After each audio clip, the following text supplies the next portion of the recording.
We in the news reporting profession are agreed that this gentleman...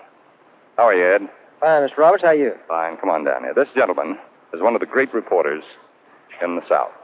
He's Ed Strickland of the Birmingham News. Ed, will you look right straight at the United States of America now?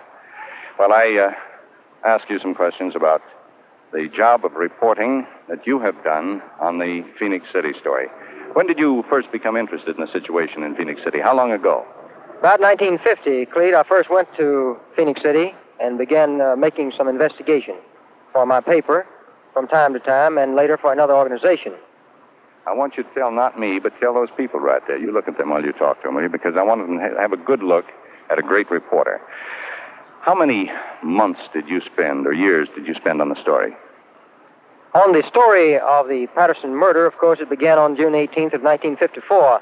I went there within 3 hours after the murder and stayed for 6 months without a break or with more than 2 or 3 days at a time during that time.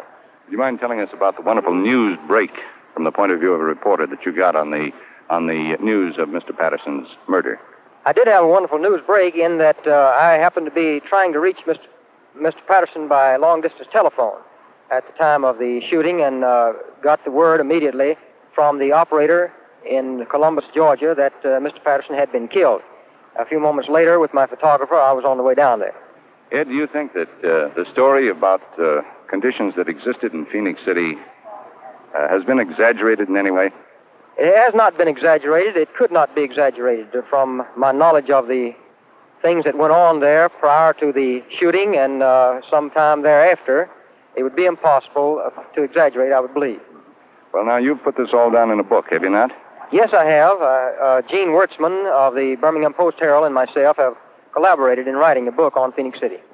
Another question right to the point. Do you believe that the so-called machine, the threat, still exists in Phenix City?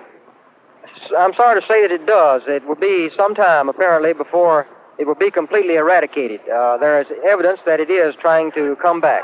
Thank you very much. Ed Strickland of the Birmingham News, who played one of the major roles in bringing this story to public attention.